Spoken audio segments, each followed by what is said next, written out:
আসসালামু আলাইকুম। শুভ্র লিখেছেন হুমায়ুন আহমেদ। সালেহ চুপ করে রইলেন। মঞ্জু ঘরে ঢুকলো, তার হাতে কর্ডলেস টেলিফোনের রিসিভার। মঞ্জু কাঁচুমাচু মুখে বলল, আম্মার ফোন। টেলিফোনের শব্দে মোতাহের সাহেবের সঙ্গে সঙ্গে মাথা ধরে যায়। বলে, টেলিফোন সেট 2 তলায় রাখা। জরুরি টেলিফোন হলে মঞ্জু রিসিভার দিয়ে ছুটে আসে। নিতান্ত জরুরি না হলে মোতাহের সাহেব টেলিফোন ধরেন না। টেলিফোনে সূক্ষ্ম এক ধরনের শব্দ হয়, যে শব্দ অন্য কেউ শুনতে পায় না, কিন্তু তিনি শুনতে পান এবং সঙ্গে সঙ্গে তার মাথা ঝিমঝিম করে। মোতাহের সাহেব রিসিভার কানে দিয়ে ক্ষীণ স্বরে বললেন, হ্যালো জাহানারা। কি ব্যাপার? জাহানার উত্তেজিত গলায় বললেন, তুমি কি জানো আজ দুপুরে কি হয়েছে বাসায়? কেন? ভয়ঙ্কর একটা ঘটনা ঘটেছে, তোমার আসা দরকার। অফিসে যদি তেমন কোনো কাজ না থাকে তুমি চলে এসো।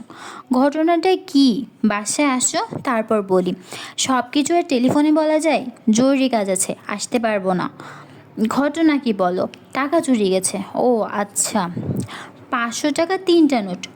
খাবার ঘরে যে হলুদ ম্যাট আছে, ম্যাটের নিচে রেখেছিলাম। দুধের বিলের টাকা, দুধের বিল প্লাস টাকা। বিলটা আছে, নোট 3টা নেই। ও, টাকাটা কে নিয়েছে আমি বের করেছি, আমার হাত পা ঠান্ডা হয়ে আসছে। টাকাটা নিয়েছে বিনু। উচ্চশিক্ষার জন্য যিনি ঢাকা ইউনিভার্সিটিতে ভর্তি পরীক্ষা দিয়েছেন, সেই বিনু। তুমি তাকে কিছু বলেছো? এখনো কিছু বলিনি। ভালো করেছো, আমি এসে যা বলার বলবো। টাকা চুরি গেছে এটা সে জানে? হ্যাঁ জানে। ভালো মানুষের মতো সে নিজেও খোঁজাখুঁজি করছে, এই খাটের নিচে ঝাড় দিচ্ছে, এই বালিশ উল্টাচ্ছে। কত বড় হারামজাদি! ভাবছে ওর অভিনয় কেউ বুঝতে পারছে না। তুমি কিছু বলো না। আমি বলবো না, কিন্তু এই চূর্ণী মেয়েটাকে তুমি আজই বিদায় করবে। দরকার হলে হোটেলে ঘর ঠিক করে দিবে, হোটেলে থাকবে। এই চূর্ণীর সঙ্গে আমি এক ছাদের নিচে থাকবো না। আচ্ছা, শুভ্র কোথায়? ঘরেই আছে। কথা বলবে? না। তুমি কি শুভ্রকে বিকালে গাড়ি দিতে পারবে? সে তার সে তার কোন বন্ধুর বাসায় যাবে। শুভ্র অবশ্য বলেছে গাড়ি নেবে না, কিন্তু গাড়ি ছাড়া ওকে আমি কোথাও যেতে দেব না। আজই পত্রিকায় দেখেছি, রিক্সা করে এক হাজব্যান্ড ওয়াইফ যাচ্ছিল, পিছন থেকে ট্রাক ধাক্কা দিয়েছে, মেয়েটা মারা গেছে। ইত্তেফাকের প্রথম পৃষ্ঠায় নিউজটা আছে, ছবি দিয়ে চেপেছে। তোমার অফিসে ইত্তেফাক রাখা হয় না? তাহলে কাউকে দিয়ে ইত্তেফাকটা আনিয়ে নিউজটা পড়ো। আচ্ছা, পড়ব। টেলিফোনের পাতলা রিনটিনের শব্দ মোতাহের সাহেবকে যন্ত্রণা দিচ্ছে। এতক্ষণ তিনি রিসিভার কানের সঙ্গে লাগিয়ে রেখেছিলেন, এখন একটু দূরে সরিয়ে রাখলেন। জাহানারার সঙ্গে কথা বলার সময় প্রধান সমস্যা হলো জাহানারা কিছুতেই টেলিফোনটা ছাড়তে চায় না। কথা বলার মতো প্রসঙ্গ তার থাকেই। হ্যালো, হ্যালো, শুনতে পাচ্ছি। তোমার অফিস থেকে কাউকে বলবে যে একজন গ্যাসের চুলার মিস্ত্রি নিয়ে আসে। চুলাটার কি হয়েছে? গ্যাসের কোনো প্রেশার নেই। বলবো। তোমার গলার স্বর এরকম কেন? শরীর খারাপ করছে? না, শরীর ঠিক আছে। জাহানার, এখন রাখি, একটা জরুরি কাজ করছি। মোতাহের সাহেব টেলিফোন রিসিভার মঞ্জুর হাতে দিতে দিতে বললেন, মঞ্জু, আর 1 কাপ চা দে, কড়া করে দিস। পানসে চা খেতে পারি না। মঞ্জু আগের কাপটা নিয়ে চলে গেল। ভরা কাপ। মোতাহের সাহেব এক চুমুকও দেননি। সালে উঠে দাঁড়াতে দাঁড়াতে বলল, স্যার, একজন ডাক্তার নিয়ে আসি, প্রেশারটা মাপুক। মোতাহের সাহেব, ডাক্তার লাগবে না, এমন ভঙ্গিতে মাথা নাড়লেন। তিনি বুঝতে পারছেন তার শরীরটা দ্রুত খারাপ করছে। আগে বমি ভাব ছিল না, এখন বমি ভাব হচ্ছে। বিশ্রী গন্ধ অনেকক্ষণ ধরে নাকে আসছে বলেই বমি বমি ভাব হচ্ছে। সালে, জি স্যার। বাসায় একজন গ্যাসের চুলায় মিস্ত্রি পাঠাতে হবে। জি আচ্ছা। তুমি একটু ব্যাংকে যাও, কিছু ক্যাশ টাকা নিয়ে আসো। ব্যাংক খোলা আছে? জি খোলা আছে। তুমি নতুন নোট আনবে, 100 টাকার নতুন নোট। জি আচ্ছা। 50 টাকার নোটও এনো, নতুন হয় যেন, পুরনো না। ব্যাংকে যদি নতুন নোট না থাকে তুমি মানি চেঞ্জারদের নিয়ে নতুন নোটের ব্যবস্থা করবে। জি আচ্ছা। মোতাহের সাহেব মানি ব্যাগ খুলে চেক বের করে দিলেন। চেক আগেই লেখা ছিল। সালেহ চেকের ওপর চোখ বুলিয়ে বিস্মিত চোখে তাকালো। 3 লাখ টাকার চেক। হঠাৎ করে এত ক্যাশ টাকা দরকার পড়লো কেন? তাও সব নতুন নোট। মোতাহের সাহেব ক্ষীণ গলায় বললেন, গাড়ি নিয়ে যাও, টাকা ক্যাশ করে নিয়ে নিজের কাছে রেখে দিও। আমাকে দেওয়ার দরকার নেই, আমি পরে চেয়ে নেব। বুঝতে পারছি। জি। কাজ শেষ করে কাজ শেষ করে বাসায় পাঠিয়ে দিও। শুভ্র কোথায় যেন যাবে? জি আচ্ছা। স্যার, আপনার কি শরীর বেশি খারাপ? মোতায়ের সাহেব জবাব দিলেন, না। মঞ্জু দ্বিতীয় চায়ের কাপ এনে সামনে রেখেছে। সে বড় সাহেবের দিকে ভীত চোখে তাকাচ্ছে। মোতাহের সাহেব চায়ের কাপের দিকে ফিরেও তাকালেন না। তিনি বারবার নাক কুঞ্চিত করছেন। তিনি দুর্গন্ধ এখন সিলিং ফ্যানের সব খটখট শব্দটা এখন আর আগের মতো কানে লাগছে না। তিনি বিছানায় শুতে গেলেন, কিছুক্ষণ বিশ্রাম নিলেন। যদি শরীর ভালো লাগে, মঞ্জু মশারি খাটিয়ে দিল। সে হাত বাড়িয়ে পায়ের আঙ্গুল টানতে শুরু করেছে। মোতাহের সাহেব ঘুমোতে চেষ্টা করছেন, ঘুম আসছে না।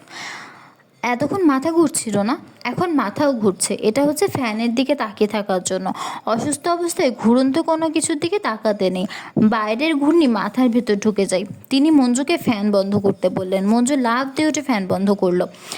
তখন তার গরম লাগতে লাগলো। মনে হচ্ছে তিনি ভাদ্র দুপুরের নৌকার উপর ছাতা ছাড়া বসে আছেন। রোদের ঝাঁজটা পড়ছে মাথায়, নদীর পানির গরম ভাব মুখে লাগছে, সেই সঙ্গে যুক্ত হয়েছে নৌকার দুলুনি। মঞ্জুকে তিনি আবার ফ্যান চালু করতে বললেন। মঞ্জু ফ্যান চালু করলো। তিনি সহিংসু গলায় বললেন, মঞ্জু স্পিড বাড়িয়ে দে, বাতাস লাগছে না। মঞ্জু ফ্যানের স্পিড বাড়িয়ে সংকুচিত গলায় বলল, বড় সাহেব, একজন ডাক্তার ডেকে আনি। মোতায়ের সাহেব ছোট নিঃশ্বাস ফেলে বলল, দরকার নেই, তুই আমাকে ঠান্ডা এক গ্লাস পানি এনে দে, বরফ দিয়ে খুব ভালো মতো ঠান্ডা করে আনবি। মঞ্জু পানি নিয়ে এসে দেখে বড় সাহেব ঘুমিয়ে পড়েছেন। সে খুব সাবধানে পানির গ্লাস টেবিলে রেখে বের হয়ে গেলেন। বড় সাহেব ঘুমিয়ে পড়লে তার ঘুম ভাঙানো নিষেধ। শুধু নিষেধ না, কঠিন নিষেধ। তখন জরুরি টেলিফোনটাও তাকে দেওয়া যায় না। বলা আছে শুধু ছোটবাবু টেলিফোন করলে তবেই তার ঘুম ভাঙানো যাবে। তবে ছোটবাবু কখনো টেলিফোন করেন না। মঞ্জুর কি উচিত বড় সাহেবের বাড়িতে টেলিফোন ছাড়া তার অসুখের খবরটা দেওয়া? উচিত তো বটেই, কিন্তু সমস্যা আছে। অফিসের কারোর কোনো অবস্থাতে বড় সাহেবের বাড়ির সঙ্গে যোগাযোগের অনুমতি নেই। বছরখানেক আগে এই সামান্য কারণে একজনের চাকরি চলে গেছে। তার অপরাধ হলো সে টেলিফোনে জানতে চেয়েছিল বড় সাহেব কখন অফিসে আসবেন।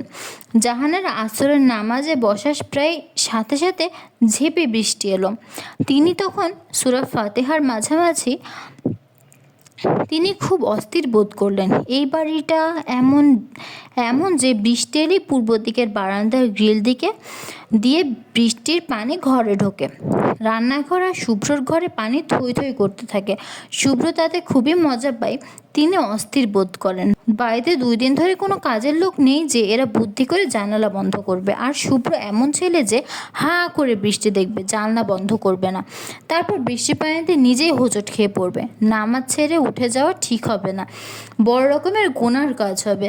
জাহানের অতি দ্রুত সূরা পাঠ করতে চেষ্টা করলেন। এতে সব কিছু আরও জট পাকিয়ে যেতে লাগলো। সূরা পাঠে আবার প্রথম থেকে ধরলেন। সূরা শেষ করার আগেই মনে পড়ল প্রথম রাকাতে কি পড়া হয়েছে? না, হয়নি। এই একই সঙ্গে বৃষ্টি কোন দিক থেকে আসছে তিনি ধরতে চেষ্টা করছেন। উত্তর দিক থেকে এলে তেমন কোনো সমস্যা নেই। কার যেন পায়ের শব্দ পাওয়া যাচ্ছে। বিনু হাঁটছে। মেয়েটার মতলবটা কি? বৃষ্টি হচ্ছে, জানলা বন্ধ করতে হবে। এই অজুহাতে সে শুভ্র ঘরে ঢুকে যাবে না তো? যে সব গ্রামের মেয়েরা শহরে পড়তে আসে তারা তলে তলে হাড়ের বজ্জাত। মুখ দেখে কিছু বোঝা যায় না, কিন্তু আখের গোছাতে তারা ওস্তাদ। তার চেয়ে ওস্তাদ অজুহাত তৈরি করতে। রাত 3টার সময় যদি ওই মেয়েটাকে শুভ্রর ঘরে পাওয়া যায়, যে শুকনো মুখে এমন অজুহাত দেবে যে মনে হবে রাত 3টায় শুভ্রর ঘরে থাকাটা খুব প্রয়োজন ছিল। তিনি হয়তো তার জন্য বিনুকে ধন্যবাদও দিবেন। শুভ্রর সঙ্গে এই মেয়েটার ভালোই যোগাযোগ আছে। এটা থাকবেই। এই মেয়ে শুভ্রর মতো ছেলেকে যে কোনো মূল্যের হাতে রাখবে। জাহানারা নামাজে গন্ডগোল হয়ে গেল। তিনি সিজদায় গিয়ে আত্মাহিয়াত পড়তে শুরু করলেন। ভুল নামাজ চালিয়ে যাবার অর্থ হয় না। তিনি নামাজ বাদ দিয়ে উঠে পড়লেন। মাগরিবের সময় কাজা পড়ে নিলেই হবে। ভুলভাল নামাজ পড়তে সোয়াবের চেয়ে গুনাহ বেশি হয়। দরকার কি? বৃষ্টি পূর্ব দিক থেকে এসেছে, তবে ঘরে পানি ঢুকেনি। এতক্ষণ ঘরে যে হাঁটাহাঁটি শব্দ শুনছিলাম সেটাও কানের ভুল। বিনুর ঘর বন্ধ, শুভ্রর ঘরও বন্ধ। তিনি শুভ্রর ঘরে দরজায় হাত দিয়ে দরজা খুলে গেল। ঘর অন্ধকার, সব কটা জানলা বন্ধ। শুভ্র ইজিচেয়ারের মূর্তির মতো বসে আছে, খুবই অস্বাভাবিক দৃশ্য। বৃষ্টি হবে আর শুভ্র জানলা খুলে বৃষ্টি দেখবে না, এটা তো হতে পারে না। কি হয়েছে রে শুভ্র? শুভ্র অবাক হয়ে বলল, কিছু হয়নি তো। কিছু কি হবার কথা? এরকম কি ঝিম করে বসে আছিস কেন? একটা ইন্টারেস্টিং জিনিস ভাবছিলাম মা। ঝুমঝুম করে বৃষ্টি নামতেই মনে হলো ময়না পাখি শুধু কি মানুষের কথা নকল করে নাকি প্রাকৃতিক শব্দ নকল করে? যেমন ধরো বৃষ্টির শব্দ কিংবা ঝড়ের শব্দ, সমুদ্রের ঢেউ এর শব্দ। জাহানারা ছেলের খাটের এক কোণে বসলেন। শুভ্রর উদ্ভট উদ্ভট কথা শুনতে তার খুব ভালোই লাগে। উদ্ভট কথাগুলো সে বলে এত স্বাভাবিক ভঙ্গিতে। তোর যে বাইরে যাবার কথা, যাবি না? যাব। কখন যাবি? বৃষ্টি থামলেই যাব। আজ আমার ইচ্ছে করছে হুট খুলে রিক্সা করে যেতে। বৃষ্টি থাকলে ভিজে যাব। কাক ভেজা হয়তো কারোর বাসায় উপস্থিত হওয়া যায় না, কিন্তু আমার ইচ্ছে করছে এভাবেই যেতে। রিক্সায় যাবে কেন? তোর বাবা গাড়ি পাঠাচ্ছে। গাড়িতে যাব না মা, তোমাকে কি বললাম? আজ আমার রিক্সা করে যেতে ইচ্ছে করছে। মা, তুমি কি একটা কাজ করবে? বিনুকে বলবে একটু আসতে। জাহানার অবাক হয়ে বললেন, কেন? ওকে ওকে একটা কথা জিজ্ঞাসা করব। কি কথা? শুভ্র হাসতে হাসতে বলল, কথাটা তোমাকে বলা যাবে না মা, যার কথা তাকেই বলতে হবে। তোমাকে বলা গেলে তো আমি নিশ্চয়ই বিনুকে ডাকতাম না। এমন কি কথা যে আমাকে বলা যাবে না? শুভ্র হাসলো, মিষ্টি করে হাসলো। জাহানার হাত পা ঠান্ডা হয়ে আসতে শুরু করলো। বিনুর প্রসঙ্গে ছেলেটা এমন মিষ্টি করে হাসে কেন? কোনো ঘটনা নেই তো? জাহানারা গম্ভীর মুখে বললেন, শুভ্র, এখন তোকে একটা কথা বলবো। না বললেও হতো, কিন্তু বলা দরকার। বিনুর প্রসঙ্গে একটা কথা। বলো শুনি। জাহানারা নিচু গলায় বললেন, মেয়েটা ভালো না। শুভ্র হাসি হাসি মুখে বলল, ভালো না কেন? ওর অনেক আজে বাজে স্বভাব আছে। তো আমার কাছে যেটা সবচেয়ে খারাপ লেগেছে সেটা হলো মেয়েটা চোর, বিরাট চোর। গরিবের ঘরে জন্মেছে তো। শুভ্র যতটা অবাক হবে বলে জাহানারা ভেবেছিল ততটা অবাক হয়নি, বরং স্বাভাবিক গলায় বলল, বিনু চোর নাকি? ইন্টারেস্টিং তো, কি চুরি করেছে? জাহানারা গুছিয়ে গল্প শুরু করলেন। শুভ্র খুব আগ্রহ নিয়ে শুনছে, তার চোখ জল জল করছে, তবে তার মুখে হাসি হাসি।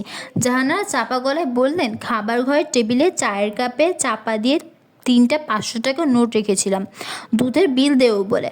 কিছুক্ষণ পর এসে দেখি নোট 3টা নেই, শুধু দুধের বিলটা আছে। কাজের মেয়েটা ছুটিতে, ঘরের মানুষ বলতে তুই, আমি আর বিনু। বাতাসি নোট 3টা উড়ে জানলা দিয়ে চলে যায়নি। যদি যেত দুধের বিলটাও যেত। দুধের বিল ঠিকই আছে, কিন্তু নোট 3টা নেই। টাকাটা নিলে হয় আমি নেব, নয়তো তুই নিবি কিংবা বিনু। তুই নিশ্চয়ই টাকা নিয়ে যাসনি। শুভ্র হাসছে, শব্দ করে হাসছে, যেন জাহানারা এইমাত্র মজার কোনো গল্প বলে শেষ করেছে। জাহানারা রাগী গলায় বললেন, তুই হাসছিস কেন? তুমি বানিয়ে বানিয়ে একটা গল্প বলছো, এই জন্য হাসছি। তোমার ফেব্রিকেটেড লাইনগুলো খুবই হাস্যকর। জাহানারা থমথমে গলায় বলল, বানিয়ে গল্প বলছি মানে? শুভ্র শান্ত গলায় বলল, মা, আজ হচ্ছে মাসের 28 তারিখ।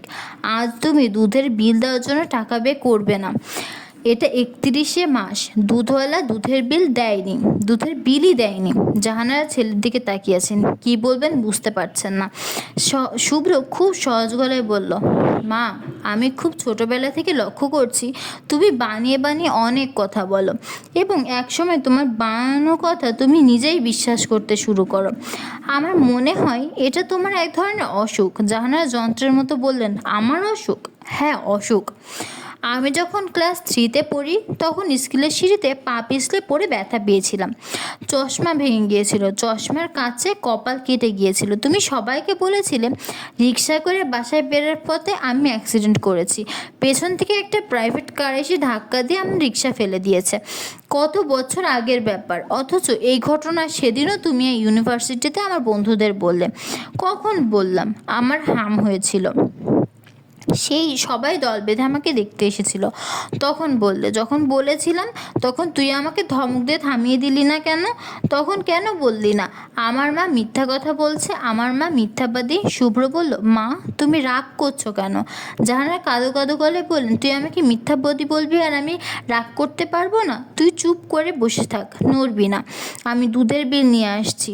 এই নতুন দুধওয়ালা প্রতি মাসে 25-26-এর দিকে দুধের বিল দিয়ে যায়।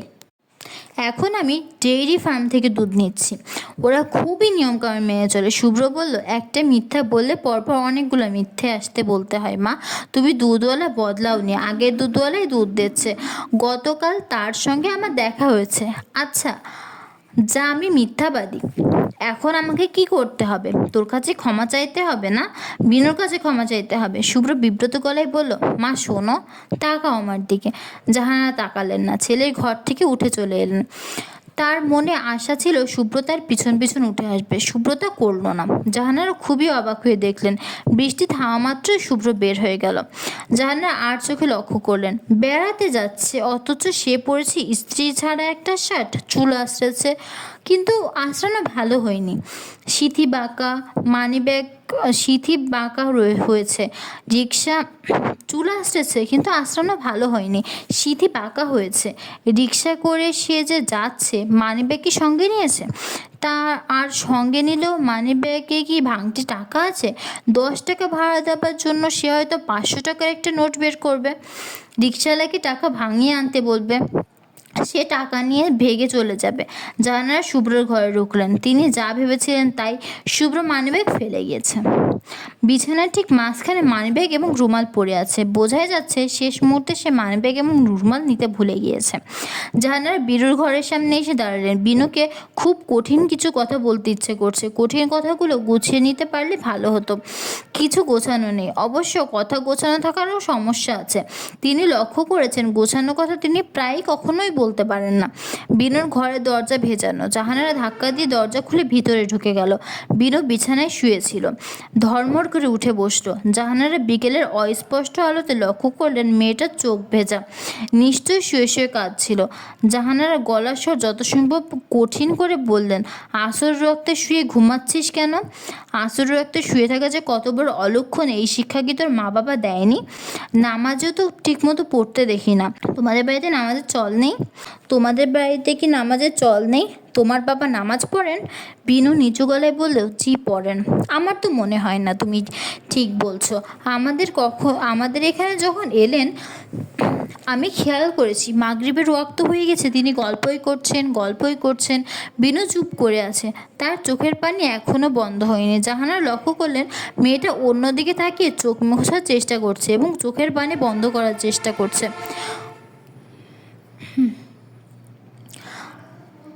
বিনু চুপ করে আছে, তার চোখের পানি এখনও বন্ধ হয়নি। জাহানারা লক্ষ্য করলেন মেয়েটা অন্যদিকে তাকিয়ে চোখের পানি মোছার চেষ্টা করছে এবং চোখের পানি বন্ধ করার চেষ্টা করছে। চোখে পানি কেন, এই প্রশ্ন কি করবেন? জাহানারা বুঝতে পারছেন না। তোমার বাবা তো আজও এলেন না, ব্যাপারটা কি বলো তো? মেয়েটাকে এখানে ফেলে রেখে মেয়ের ব্যাপারে হাত ধুয়ে ফেলেছেন নাকি? কারোর বাড়িতে গিয়ে গল্পে মেজে গিয়েছে? এমন গল্পবাজি মানুষ আমি আমার জীবনে দেখিনি। কি মনে হয় তোমার বাবা কবে আসবে, নাকি কোনোদিনই আসবে না?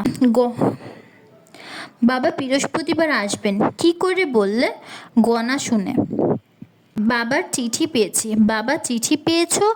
বৃহস্পতিবারে আসবে এই খবরটা আমাকে জানাবে না? চিঠিটা আজ দুপুরে পেয়েছি। চিঠিতে কি লিখেছেন?